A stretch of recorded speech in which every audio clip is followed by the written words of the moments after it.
بسم الله الرحمن الرحيم يسبح لله ما في السماوات وما في الأرض الملك القدوس العزيز الحكيم هو الذي بعث في الأميين رسولا منهم يتلو عليهم آياته ويزكيهم ويعلمهم الكتاب والحكمة وإن كانوا من قبل لفي ضلال مبين وآخرين منهم لما يلحقوا بهم وهو العزيز الحكيم ذلك فضل الله يؤتيه من يشاء والله ذو الفضل العظيم مثل الذين حملوا التوراة ثم لم يحملوها كمثل الحمار يحمل أسفارا بئس مثل القوم الذين كذبوا بآيات الله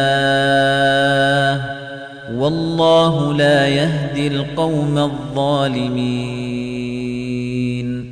قل يا أيها الذين هادوا إن زعمتم أنكم أولياء لله من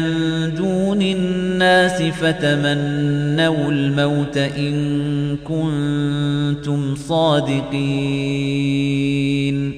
ولا يتمنونه أبدا بما قدمت أيديهم والله عليم بالظالمين قل إن الموت الذي تفرون منه فإنه ملاقيكم ثم تردون إلى عالم الغيب والشهادة فينبئكم بما كنتم تعملون يا أيها الذين آمنوا إذا نودي للصلاة من يوم الجمعة فاسعوا إلى ذكر الله وذروا البيع ذلكم خير لكم إن كنتم تعلمون فإذا قضيت الصلاة فانتشروا في الأرض وابتغوا من فضل الله واذكروا الله كثيرا لعلكم تفلحون وإذا رأوا تجارة أو لهوا انفضوا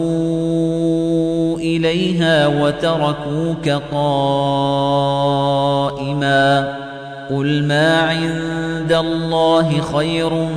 من اللهو ومن التجارة والله خير الرازقين